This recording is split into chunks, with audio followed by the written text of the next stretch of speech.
It is your girl, Chloe, aka Miss Chloe Chantel, and we are back with another airing of The Chat Room. Yes.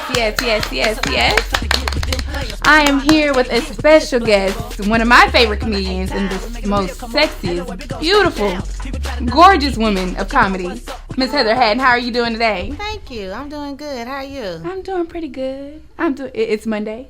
Monday's winding down. Yeah. And of course, my girl, Miss Maya D, my left hand to my right, is here in the studio with us. Gonna add a little commentary. Okay.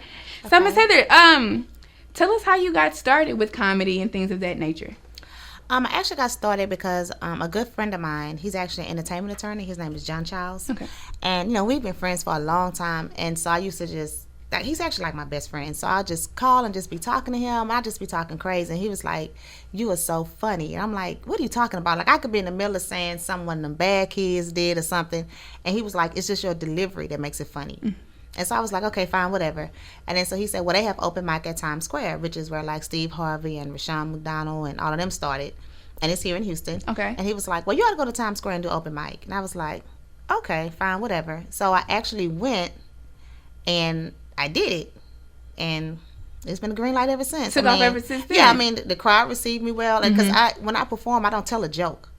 I don't tell not one joke. Right. It's just me talking, and I guess, like he said, it's my delivery. That's all it is. So. And is this something that you knew you were funny when you were little? It sounds like something that you just kind of tapped in when you were older, and it's just kind of like, I'm kind of funny. No. You know how you had that family in the hood? Where they in the hood, but they do things outside of the hood. Like I went to private school. I was a gymnast and stuff like that. Gotcha. So I never really thought about comedy because I was in private school with the nuns with them little plaid skirts on. That's comedy in itself sometimes. Yeah, so comedy was not on my mind, but I was actually, I was a gymnast. I actually trained with Bella Caroli, the one that does the Olympics. Oh, nice. Yeah, so I wasn't no little BS little gymnast. I was actually a gymnast. So comedy was the last thing on my mind. Then of course I had my baby when I was 16.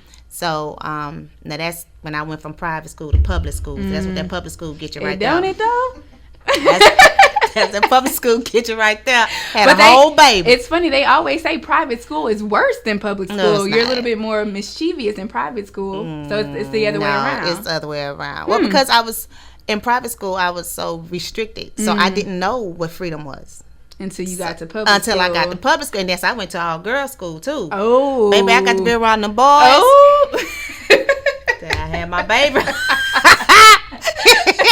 Yes, honey. I get out them uniforms. Ain't surrounded by all them girls no more. See a little testosterone in a way. Yeah, that's awesome. Hormones don't know how to act around that age. I did not say I got pregnant at 16. Yes, I got around them boys. I said, "Ooh, I got some boys in the class, honey." Oh, that is nice. So I know one of your biggest taglines, you're the sexiest woman of comedy. Yeah. Sexiest BITCH in comedy. Yeah. So what made you go with that tagline? Actually, my old manager, I've been through quite a few managers, but my old manager actually gave me that tag because people would come up to me, they would think I was a rapper for whatever reason, because they say I don't look like your normal comedian. And I was like, okay. What does your normal comedian look like? Now, when they said that, I did kind of research it. And most comedians are not received as sexy or glamorous. Right. They're received as, nothing against a Whoopi Goldberg or nothing, but they're more received as like a Whoopi Goldberg or Rosie O'Donnell. Gotcha. You see what I'm saying? And see, when I thought of that, I guess when I think of women comedians, I think of kind of larger too. I think of Monique and all that stuff like that. Okay. Right. I would think maybe like the only one right now is maybe like some more. But other than that, they're not considered. Most female comedians are not considered pretty or attractive they're just or funny. Sexy. Yeah, they're just funny, and a lot of them use their funny to offset them being fat or to offset kids teasing them. And I'm just like, you know what? God made me like this, so if I could use this, get a little change, then whatever. Right. You can lose your good looks for a reason and go ahead and use it. So tell me what a set is like. If I go see you performing here in Houston or wherever, what's the typical kind of set for you? Do you play off your sexiness? Do you play off jokes, stories? I know you say you don't do jokes, but what's a set like for Heather? I would say a general set for me is I am probably one of the only few comedians I do not mess with my crowd. I don't do that. Okay. Because I feel like if they took the time to come and see you and go get them some nice little clothes and to put on a nice little lace front, I'm not going to embarrass them by coming in here. So that's nice. I don't do that. You know, and I go on a lot of cruise ships and I go to a lot of comedy shows on the ship and actually hate sitting in the front because I feel like, are they going to talk about me today? Because I'm not in the mood. Right. So that's good. Right. I don't do that because I hear a lot of people complain about that. And it's like, don't reward your fans by talking about them. Right. And someone might have a self-esteem issue. And you saying it in surround sound and everybody else is laughing. And all eyes on them. You know what I'm saying? Yeah. So I don't do. But now it depends on if it's a clean set or a dirty set. But I've kind of been referred to as like a female Eddie Murphy because I can get a little raw. But it's funny. You know, it's not disrespectful. It's not distasteful. It's just, you know, sometimes I do have to. I tend to cuss a lot in my everyday thing. That's just me. It feel good in my soul. Because when she texted me, she was like, "No cursing." So you have an interview. You added that input there. We like to keep it PG around here. but like when people hire me, they know I can do regular and I can do clean. So I'm very versatile. Exactly. That's good. But most of the times it's either talking about me and my kids or it's, you know, my parents or some stuff I did, you know, when I was younger or some stuff I did now or past relationships. It's mostly stuff that people can relate to. Gotcha. That's what I talk about. So what's the hardest part of being a female comedian? Usually we see a lot of males in this field and you know, a lot of people can joke and laugh with males, but with females it's a little different. What's the hardest part about being a female comedian? I would say the hardest part for me is, first of all, I have a lot of promoters that like to exchange. I've had some say, well, you know, they want to exchange sex for a little bit more time on the stage. Shut up. Yes. I'm like, are you serious? You're not asking Whoopi Goldberg for nothing. Right. What you not even cash. I can understand if you're a female, I'm going to charge you a little extra. I'm like, I need my money. And they like, well, no, instead of giving you 8 minutes, I'll give you 15. Really? If you just meet me at the end of the show. Really? I'm like, nah. Men have lost their mind. I can't do that one. Yeah. I'm like, I have a regular 8 to 5, so I can't do that. And I would say, now I do work out. So when I perform, I do tend to show, you know, I show my legs, and I'm like, God made legs, whatever. It's just that what's funny is I have to get their attention off of me in the first beginning because they're really looking at me like, I want to take her to the house. Right. And once I start talking and they start laughing, their attention quickly goes to that heifer is funny. So, but I just have to, and I'll be like, yeah, I know what y'all looking at. Right. I kind of play off of it, though. So you play off your sexiness in a good way, just because you know that's the type of crowd that you're entertaining. Is that what it is? Yeah. Okay. Yeah. That makes sense. That makes sense. You're right. God made beautiful women. Yeah. So why not use your, you know, and I think the biggest thing that I was jumbling with this morning with asking you a question is just, I know most days with social media, a lot of girls kind of play off their curves, half naked, you know, on Instagram and social media because that's what gets them a certain type of job or that's what gets them a certain type of following for them to do this, and this, and that. So what do you have to say about those girls who may use their sexiness for the wrong way? Because you're using yours strictly for business. But for someone who may be using theirs to get a certain type of attention, what's the difference between you and what other girls are doing on social media? Well, what my attention is going to last. That means my money is going to last. Their attention is quick. So, and then they're not real. Like I tell people all the time, I'm silicone free. I do squats, not shots. That's what I do. Right. You know, a lot of them you can't tell if they real or fake. You know, so I don't suggest it. I don't really, you know, ask people to, you know, if you put out there a certain thing, that's what you're gonna get. Right. So it's kind of like you just being a social media hooker. You ask me. Right. No, you're absolutely right. And I hate when I see that for... Say that? Okay. You can say hookers. yeah, okay. Well, they being social media hookers. Yeah. And I feel like they doing. I hate when I see those. I can understand if I go to your social media page and I see for business inquiries, hit up Heather Hatton because I know if I'm hitting Heather up, I'm hitting Heather because I want comedy at whatever event that I want. Right. But I look at half naked girls on Instagram that say hit me up for business inquiries. For what? Yeah. Why am I hitting? What do I need to pay you nothing. for? To sit there and look? I never understood that. You can go to the strip club and see by 10 more of them that's on social media. And sometimes you don't have to throw a dime. They cheap. They cheap. Those strippers are so cheap. So what are your thoughts? Who do you look up to for your comedy? Who is kind of your inspiration for stuff like that?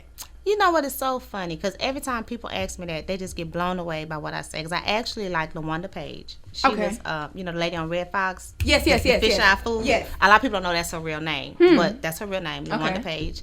And I actually love, like, Andrew Dice Clay. And who's Andrew? He's an older white guy. He has, like, his comedy is, like, they call it dry comedy, but it's funny. What is dry comedy? It's like, he's real point blank. Like, with the stuff that's going on, it's like he say it in a condescending way.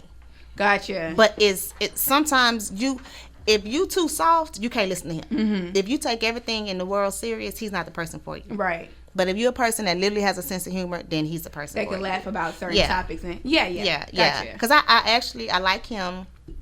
Of course, I like Martin Lawrence. And you mentioned Eddie Murphy earlier. Yeah, I like Eddie Murphy and Red Fox. And Kevin Hart is funny. Yeah. And I don't like how sometimes people do Kevin Hart where they say he has a ghostwriter, or Tracy Morgan, they said he have a ghostwriter. But people don't understand comedy is comedy. Because some people are funny, but they can't deliver. And some people can deliver. But aren't funny. Right, and they're not good writers. So, because what they don't know is a lot of people have ghostwriters. Right. Because they're actually funny, but they can't get in stage and deliver. And what is the definition of a ghostwriter? Because I feel like a ghostwriter is just someone who kind of helps you with your delivery. Doesn't mean that they're writing your jokes, or am I wrong? What is a ghostwriter? No, they actually do write jokes. Oh, okay. Yeah, and they get paid. Oh, okay. Yeah, they actually do write jokes. Like, I have people send me jokes all the time. So, no, they actually do. They write the joke, and then you deliver the joke. Because it's actually their idea. But they can write it, but they can't deliver it. Gotcha. And normally the people that you see on stage, we're good. Like my friend said, your delivery is good. So I can deliver good. Now, I write my own stuff.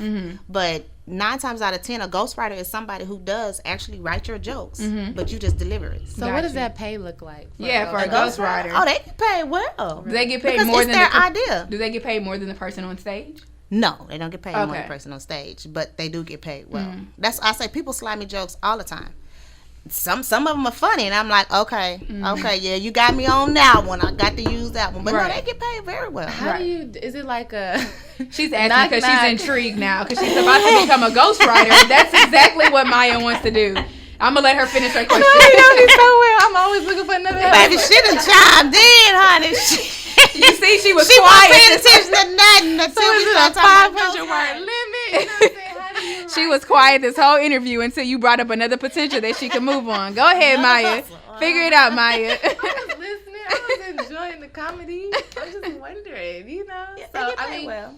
So I'm just interested in how do you write a joke and send it to somebody? Like, is it like a script? No, it's like you could Just be an riding idea? down the street one day and you just see something funny. Oh, okay. And then you just write it down, and like if you see it, like myself, or go to an open mic and you see a lot of comedians, you could just slide it to me like, you know what, I wrote this joke. How you think about that? That's really how they start. Cause like Richard Pryor has ghostwriters.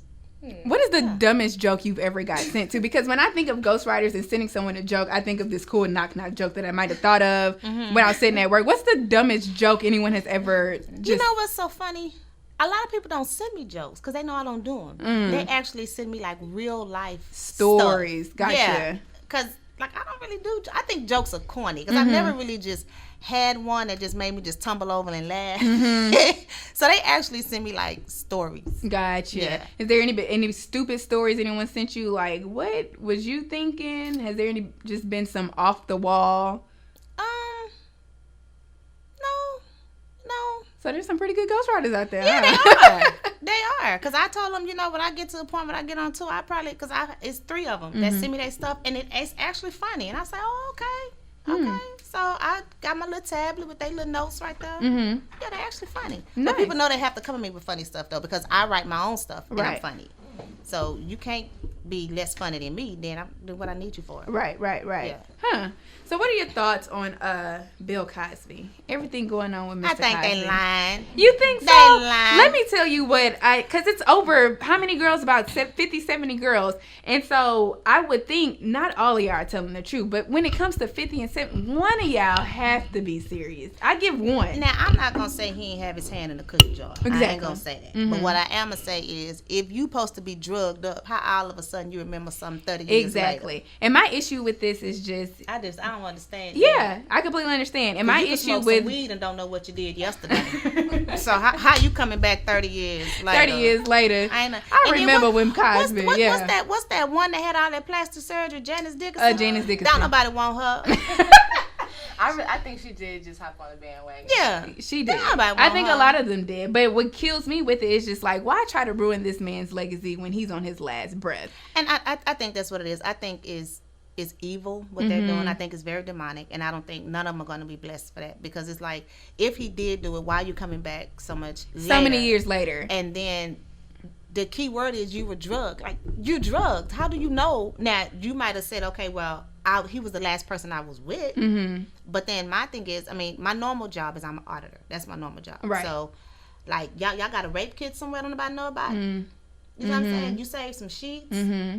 Like, I'm not understanding that. And it's like, I hate that people are just going with what they're saying and having nobody really ask them the validity of their story. Right. And I think the biggest thing, like don't hear us wrong, because I know a lot of people going to be listening to the show and be like, oh, well, y'all just did it that.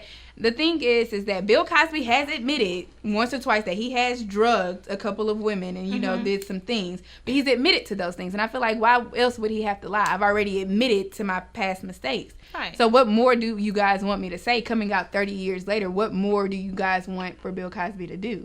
Right. That's where I'm at. And at this point, it don't matter. You know how many women give up that cookie for free? Exactly. So what do it matter? We weren't talking about no regular man. We were talking about Mr. Bill Cosby, who was a fine piece of change back in the day. They got about 5 baby daddies around here and can't get child support from none of them, and they done gave it up for free. So I'm like, what you tripping over? Right. Like, so what if you did do it? So right. Yeah. To me, I just think that. I'm not going to say that they're all lying. Mm-hmm. I just think a lot of them wanted their little 15 seconds of fame. Not even 15 minutes of fame. Just maybe 15 seconds of fame. And what's the other lady who just came out? The black lady. Beverly Johnson? Beverly Johnson, yeah. I thought that was ridiculous. Because even if he did do it to you, you see other people trying to tear this black man down. Why would you do it? Yeah.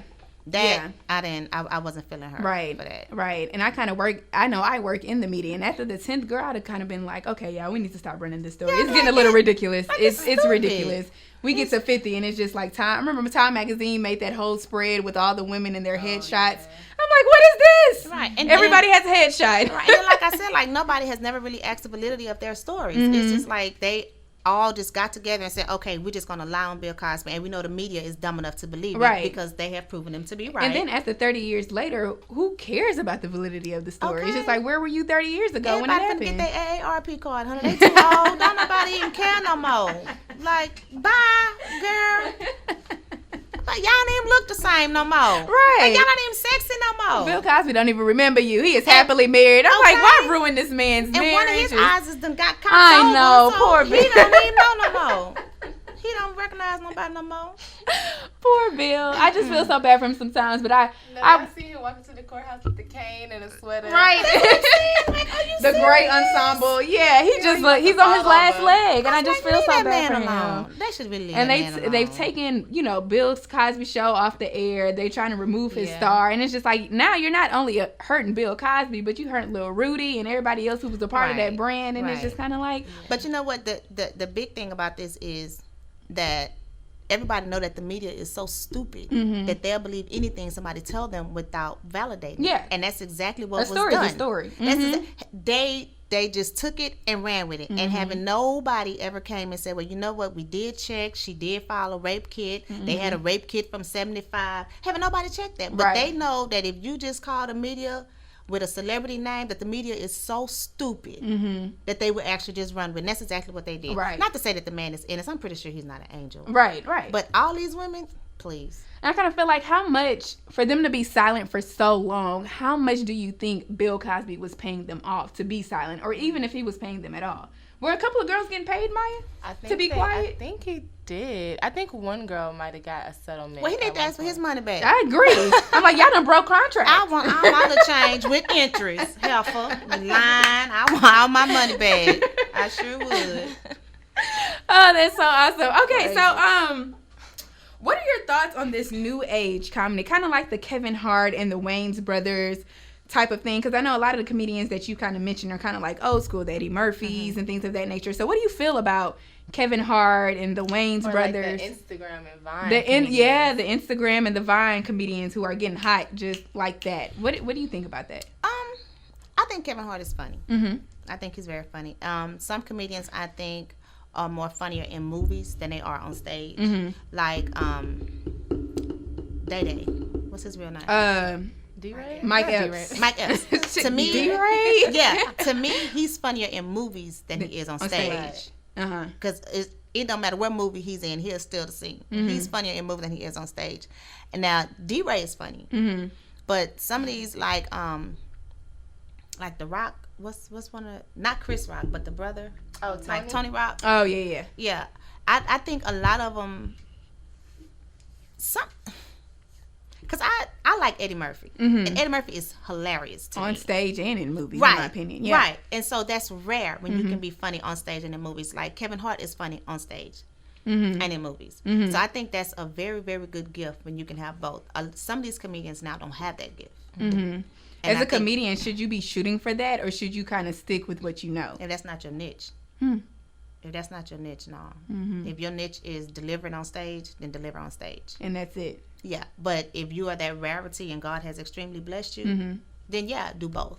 Okay. But if not, no. Because when you go to a movie theater, you'll catch a different audience. If you're funny, that will say, oh, well, let me see him on stage. Exactly.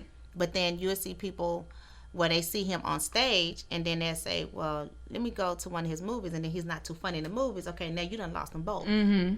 So I just see think, how you get that. Yeah. I think I was that way with Kevin Hart. I think I seen him in a movie. Well, actually, I think the first movie I seen with Kevin Hart was Soul Plane. And I don't think that was a good, introduction of who Kevin Hart really is. But everybody was in Soul Plane. I think that movie's over 10 years old now. That movie's old. But it's funny as people talk about, like, it's funny how much people talk about that movie, how horrible it was. But Kevin's still getting a check off Soul Plane. Yeah, they still play that movie consistently. Just BET. But you know what I like? What I like about Kevin Hart is I like his hustle. Yeah, because he's been in the game for a long time, very long time. And people think that his success happened overnight, and it didn't. So I respect his hustle because he's been in the game for a long time. Yeah, right. He got a Nike shoe. He has a Nike shoe out now, and he deserves it. Should every comedian be kind of reaching for that goal though? Because I know you just said that if your lane is just on stage, stay on stage, and if it's movies, do movies. But don't you think every comedian should be kind of inching towards that wave? Like, I'm gonna start off stage, and I'm gonna do movies, then I'm gonna do this and this. Like, do you think there should be a growth, or do you kind of think that just stay in your lane? I think it should be a growth, but I think it should be done the correct way because, like, you have Eddie Murphy who can go back and forth. You have Kevin Hart who can go back and forth. But in the same token, you have Monique. Mm-hmm. She did the stage and she did that movie, and her career has kind of been a little slow since she did Precious. So you kind of have to be leery about the parts that you pick because that was so drastically different for her. Now people don't look at her as she's funny, but she like. That's the art of acting, right? Where you make people believe that you really are that person, right? And she was so good, they believed that she was really that evil, right? That now people don't really look at her as being funny anymore. Mm-hmm. But she did good. You know where I think Monique kind of messed up? Monique, when she used to do her sets and things of that nature, she used to always talk about big women versus skinny women. And with her being this big bone, luscious woman. Then she messed up and lost all that weight. And it kind of messed up her angle because it's just like, you were so for the big women and, skinny women are evil. And it's like, now you skinny, what you gonna talk about now? And you're right, she started doing Precious. She ain't skinny now. She not, but she look good. She lost a good amount of weight. Yeah, she lost a little change. Now, I've always thought she was pretty. Monique is very beautiful to me. But no, she's still in the double digits. She's still in some double digits. She ain't skinny. You still like the 18. Yeah. No, but you bring up a good point because I know I was watching an interview with Kevin Hart and a lot of people were asking him, well, would you do dramas now or any scary movies? And Kevin Hart was just like, maybe in due time, but you know, right now I'm on this wave of funny, right? And that's who I am. Prime example, Jamie Foxx. Jamie Foxx is never really in a serious movie. Even if he is in a serious movie, he's always the funny character. Now he's one of the ones who can go from stage to, you know, acting and stuff like that, and then he can sing as well. Right. So he is a triple threat. I love me some Jamie. I like Jamie. I love me some Jamie. Yeah. Huh. So would you do movies? Yeah. Is that somewhere you see yourself going? I've actually done a movie, but it was. Excuse me, Jesus. I'm supposed to be fasting. Excuse me, Jesus. I'm finna say something. Honey, it was some black people that had a black budget and they ran out the money for the budget. So it never made it to the screen. But I actually was. So wait, y'all were done filming and everything? Y'all just didn't have the money to. No, it was in the middle of filming. Yeah, it was actually in the middle of filming. You're supposed to plan all that out before you start filming. Right. If the budget is gone, that's funny. Right in the middle of it. They just ran out of budget. I was like, okay, well, at least I get to put this on my little resume. I'm all right. I'm okay. But I mean, I would because I have a good time. Like even I tend to try to. Like, they have the scripts, but I always make a script fit me. Like, if it's too serious, I'm serious, but I'm not that serious all the time. So, yeah. Right. And if you could, let's say you go on tour, and I'm pretty sure you've done tours a lot. Who would be 2 comedians that you would have, like, before you as you headline? Who would you pick? You know, that's so funny. So I'm going to ask you, do you mean women or men or whoever? Whoever you would choose. Okay, men, because most women. people ask me about women all the time. They never ask would me you do about would you do an all female tour? Is that what you would go for? I would. Okay. I would. Well, and I tell people I would have Adele Givens, because I've always loved her, and Thea Vidal. You remember Thea Vidal? That name sounds Brandy? familiar. Yes. She was Brandy's mom. Yes. Yeah. I didn't know she was a true comedian like that. She is. And she's real funny. Yeah, I like her. Some of the, I don't really, some more is funny to me, but kind of like in a different way. But I would definitely have Adele and Thea. They're funny. Yeah. Okay. Now, if I had to pick the men, it would probably be D-Ray. And what's the little white boy that is so funny? Owens. Oh my God, Gary Owens, he is hilarious. I saw on Facebook they was like, can we trade Stacey Dash and Raven Simone for Gary Owens and Shannon Tatum? I don't know about Shannon. Yeah, but we can take Gary. Gary's funny. And the funny thing is that Gary responded to that meme, and he was like, oh my God, I'm really honored to be traded. You know, let me talk to my publicist about this trade. And he was like, can I say the N-word now? Like, he's hilarious. Okay, I love him. He took it too far, but he's hilarious. He is too And the funny. thing with the N-word is so funny because, you know, his wife is black. Yeah. So his kids are mixed. Yeah.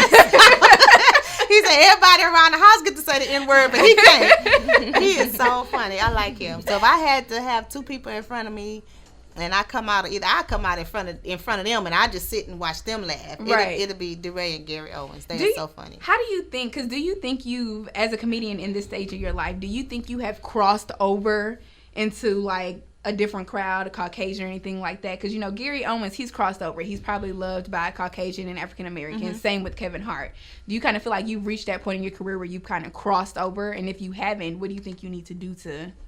No, I feel like I have. Because when you have kids, that's universal. It doesn't matter what race you are. When you have kids, and I have 3. Right. So when I talk about my kids, when you talk when you talk about relationships, everybody can relate to that. So I don't really play the race card thing, you know, except for sometimes I'm like, everybody want to be black till they get pulled over. All of a sudden you ain't black no more. You want to pull your britches up then. Yeah. But basically everything I talk about is universal. So I've reached over to the, for someone who is trying to cross over, let's say that their crowd is more African American and they want to reach over to Caucasian and different races, what is some advice that you would give them to maybe change their set to accepting all crowds? Because I feel like with a lot of black comedians, they do touch on the race and they kind of keep it very cultured within us. How do they cross over to gain a different type of audience? You just answered it. I did? Yeah, stop talking about black stuff all the time. No, honestly. Yeah. And then they say the N-word too much. You know, and then, like I said, I don't pick on my crowd, but if you do have some white people there, don't pick on them and make them feel uncomfortable for coming. You know, they don't realize that. Yeah. Because I feel like that's a lot when I go see comedy shows and it's a black comedian. The first thing they want to come out with is just like, us black people, and then, white people do this. And it's everybody in the room is uncomfortable at this point. Yeah. Now, the only thing I might do is like when I come out, because they'll say Heather, I come out, I say, y'all was looking for a white girl, wasn't it? And they all just start laughing because that's typical of a white girl's name. Yeah. And I say, no, my mama wanted to give me a shot in life. So she named me Heather. She named you where you could get a job. Exactly. And there's nothing wrong with that. And I've always gotten every job I interview for. Now I shock them when I walk in there. They like, this is her. Right. This one we're looking for. Yeah, this is her. Now that's about the only thing I might say when it comes to race. Right. But if they want to cross over, like, black people say Kevin Hart has gotten corny. He's not corny. He's crossed over. And that's where your real money and endorsements come from. I agree. Because Coke 45 ain't endorsing nobody. We don't have a shoe line. So, yes, you do appreciate your people. But if this is something that you want to do, like, and make good money, you have to cross over. Let me tell you why Kevin Hart is smart. We just got through talking about Soul Plane. That didn't sell much of nothing. We was all disappointed. And when he crossed over and started doing all these other movies like The Wedding Planner or Ringer or whatever it was, and this what's that last movie he did with what's his name? Another funny guy, tall, Get Hard. Yeah, stuff like that. But I'm just saying that's what people look for that can accept both crowds. Right. So if you had to be in a big mainstream popular movie, what would it be about? Heather is in this movie. It's about you. Like, they're gonna go with who you are, Heather. What would your movie be about? What would it be about? I think it would probably be about maybe like the different obstacles you can overcome and still be successful. But like I never really look at anything serious. Like, I might go through something and it might hurt at that time, but then I'll turn around and I'll write about it and make it funny. So it'll probably be like, a single mother of 3 still makes it. Right. And and I would love to like just see you go back to do the whole private school thing versus public. That'd be hilarious. Girl.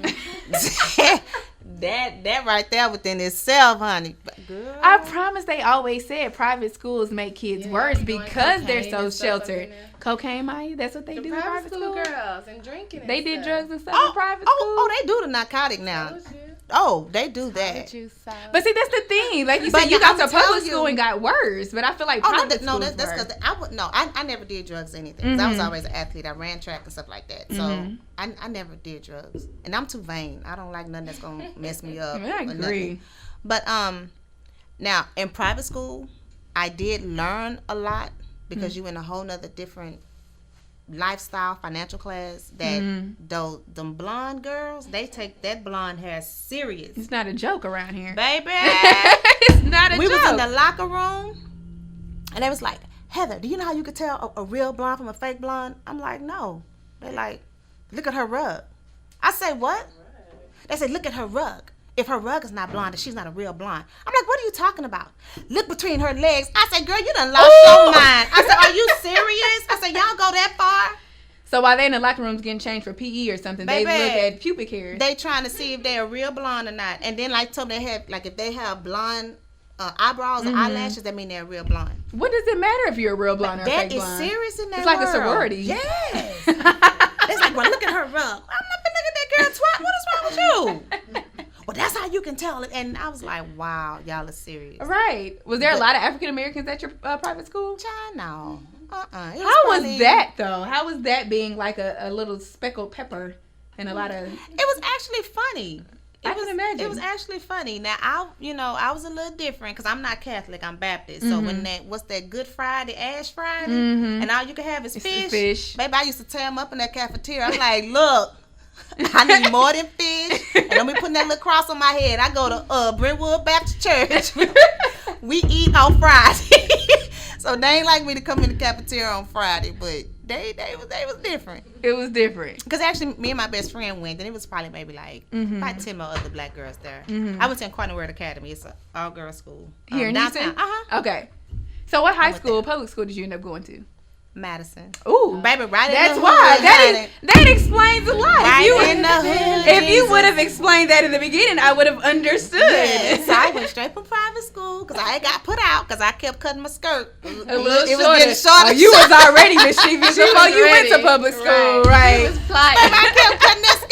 Plotting on the Madison boys. She peeped game long time Right, ago. her parents might have told her a year in advance, like, I think I'm gonna send you to Madison. She was getting prepared. So yes, they put me out of there. My dad was like, he said, when they don't even want your money, Dang. because I think my parents was paying like $7 something for me to go every month. Ooh, Jesus. They was like, when they don't want your money, Lord. you've been cutting up. I'll say, well, daddy, whatever. She was tired of them girls. Yeah, so I went from all girls school to James Madison.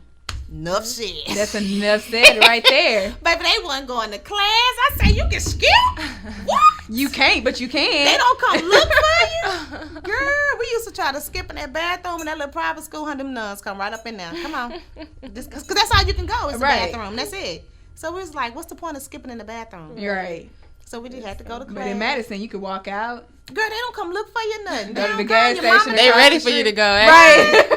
All They don't right. call He your gone, mama. he them. gone, he not I here. was not used to that kind of freedom at all. I was like, oh my God. So I had too much freedom. I was skipping. That's how I got pregnant with the baby. Skipping. I ain't gonna lie. Walk smooth off campus by 12 o'clock. I ain't gonna even lie. So, but private school is actually, because now that I'm older, my middle daughter, I actually put her in private school, but she ended up graduating from third grade because I wanted her to get a she was track a Marshall. scholarship. Yeah, and then my baby, he's 5, but I'm probably going to put him in private school because it's actually better. Oh, I was just about to ask you that. Which Yeah. one is better, private or public? Private school is a lot better. Not let me tell you something. People want to get these charter schools mixed up. Charter and private is two different things. Okay, what's the difference in your opinion? Charter is free. Just because they charge you $25 for the after school program, that ain't private school. Private school is when you got to write a check for about $500, $600, $700 a month. That's not ridiculous. including the books. Dang. That's not including your lunch. That's college. That's private school. But these charter schools, they be like, oh, my baby go to private school. No, she don't. She go to Barnett. That's a charter school. All you paying is $25 and they on that free lunch program. Wow. Private school, you don't have a free lunch program because they figure if you got the money to put your baby in there, You can pay for you better go and pay for everything. So do you see any of your kids kind of following your footsteps in the comedian lifestyle? Do any of them have your giggle bug? Yeah, they all have my wit. They all got quick comeback. So, but like the middle one, she's actually she's at TSU. My middle daughter, she's at TSU. She got a track scholarship over there.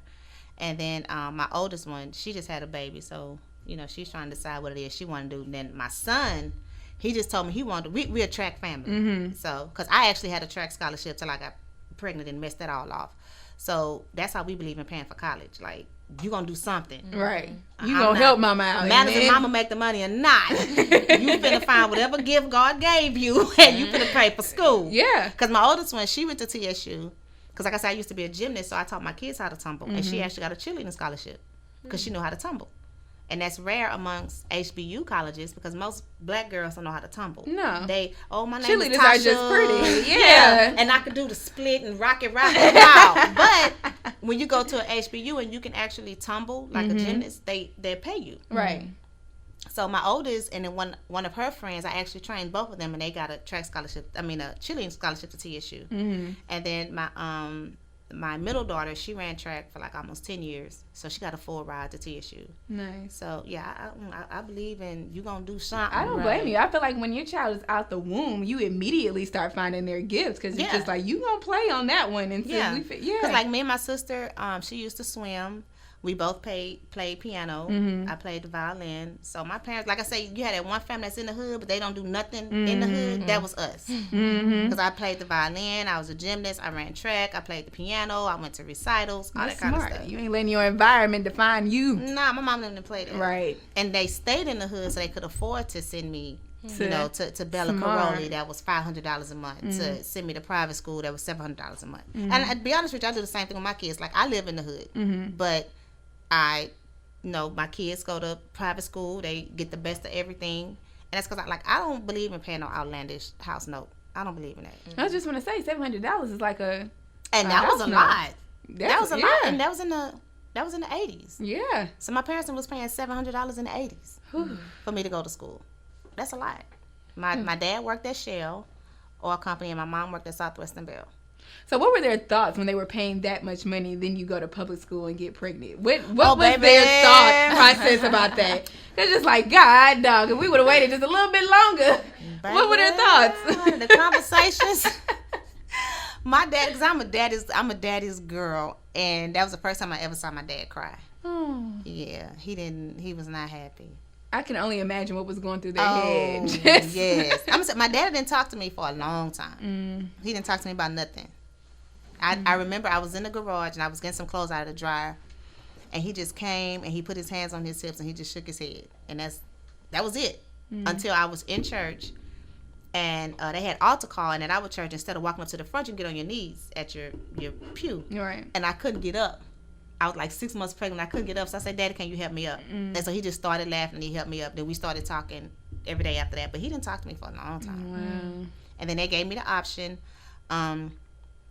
After I had my baby, because they didn't want me to lose my track scholarship, that I can have her and go off to school, and then they'll raise her, and then I can come back. And I was like, no, I don't want to do that, because if I was woman enough to lay down and have her, let me go and raise her. So, and that's why I tell both of my daughters, because I rewarded them.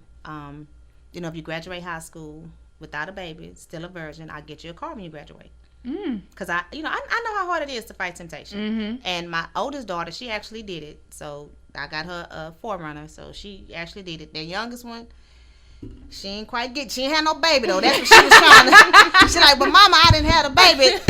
You know what? Two of them. I'm not mad at her. I'm not mad at her for telling you the truth, because I was just gonna ask, like, how you know your oldest one didn't temple tantrum? Well, let me tell you this. See, I work in the medical field, right? And this the little thin layer is a hymen. Yeah. So I told them, I said, I could take you to the doctor, and if your hymen is broken, that means that you're not a virgin anymore. And so they was like, oh, yeah. So that's all I got to do is schedule you for a pap smear, sister, and we good. I'm going to find out everything I need to know right there. That's funny. My hymen broke before I even started having sex. It's weird. Really? It broke in the shower. Yeah, just randomly. Yeah, I kid you shower, not. randomly. It broke in the shower. It was random. My hymen broke. I was not having sex. I was super young, and it broke. I'm not lying. I'm not lying. That's what she told her you, mama. baby? What you doing?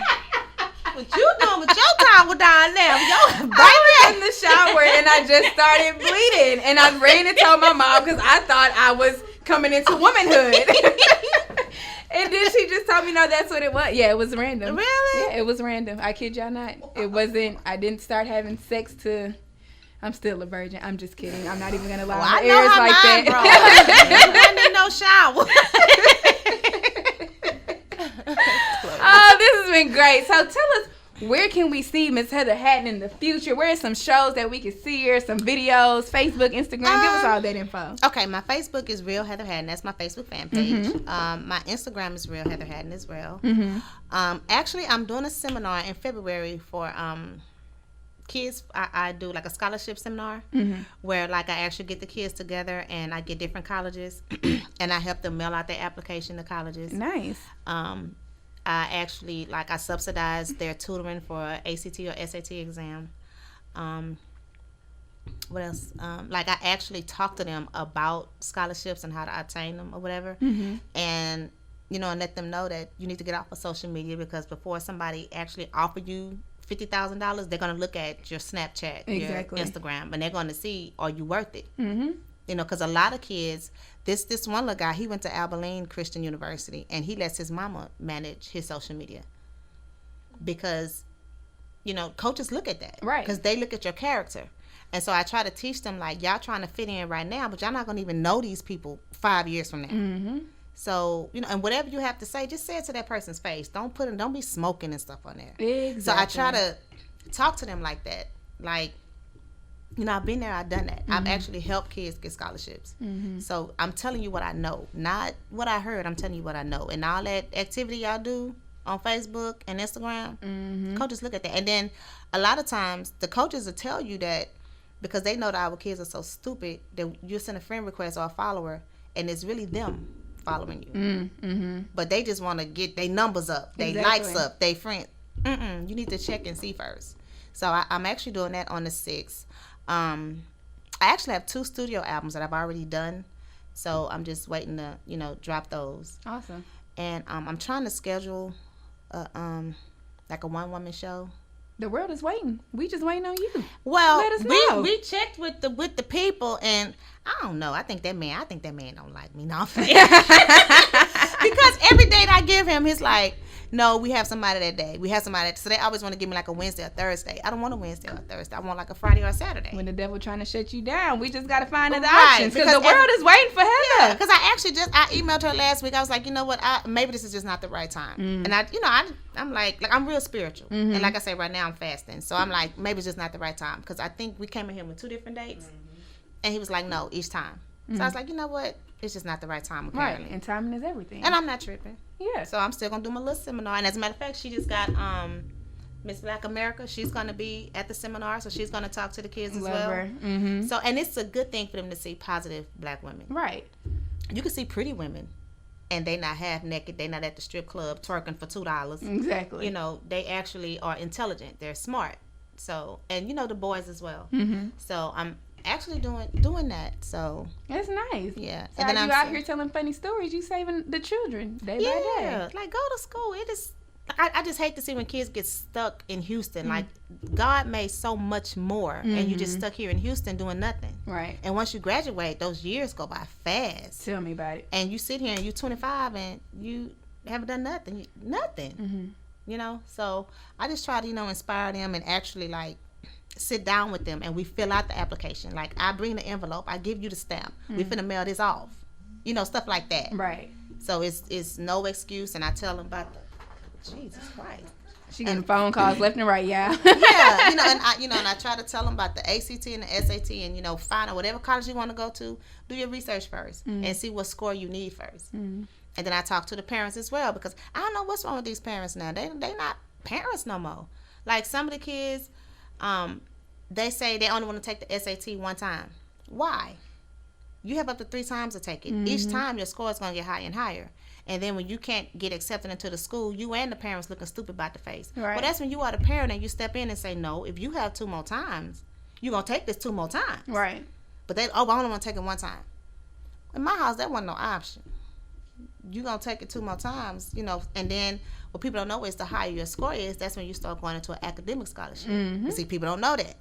So that's why I just try to, talk to them and tell them that. Educating. It's beautiful that you're doing that. We don't have a lot of people out here that's just kind of really teaching students about scholarships and ACT and SAT. Because really, I mean, when I was in high school, I wasn't thinking about an SAT. But see, I learned that in private school. Yeah. I didn't learn it at Madison. And the benefits of private school. That's why I say I would prefer private school over public school. But I learned all this stuff that I'm bringing back now. I learned all of this in private school. Awesome. Madison didn't teach me nothing. Vince Young, can you hold a conversation with him? He's a Madison alumni. He just got arrested this morning for something. Yeah, did y'all see that? Yeah, DWI. Oh my goodness. He can't even hold a sentence. Oh God. Sentence all his liquor. Poor Vince. Yeah, Madison, honey. But let me stop, because they're going to be, she talking about Madison more. Right. I can talk about it because I went there. Madison gonna send you a good old lawsuit for talking about them. Ain't no lawsuit. It's the truth. I like Madison, though. It allowed for me to have fun. I got to experience what high school should have been like. And you learned a lot. I mean, an experience that you had, it kind of paved the way for the rest of your life. Yeah, so. I don't regret it. I don't regret nothing I learned at Madison. Right. Because in private school, they don't believe in proms and stuff. So I never would have experienced a prom. Even though I just had my baby. But I never would have experienced a prom at private school. Because they like, you got prom ain't nothing but a big party. It is. So in most private schools, they like, you have all your life to party. We finna get these grades together right now. Get that education right. Yeah. So I actually prefer that more than public school. Nice. Yeah. Not charter, y'all. Yeah, they kill me with them charter schools. They pay $35 to my private school. Well, this has been one great episode of the chat room. Miss Heather, I'd like to thank you for coming out and chatting with me. Thank you. And you guys know what you can do to hear this episode. You can go to YouTube. You can follow us on Instagram at the.chat.room. The website is up, thechatroomradio.com. You guys know what it is. And we'll be back here next week, Monday, 8 p.m., hmsnetradio.org. See you guys next week.